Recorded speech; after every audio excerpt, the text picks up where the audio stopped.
চোখেরই জলে লেখা কত যে কবিতা ঝরে পড়ে প্রতিদিনই তোমারই নামে।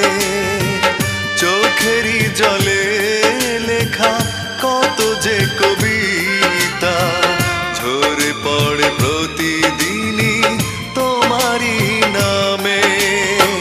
যেদিন চোখের জল শুকিয়ে যাবে মনে রেখো সেদিন আমার মরণ হবে।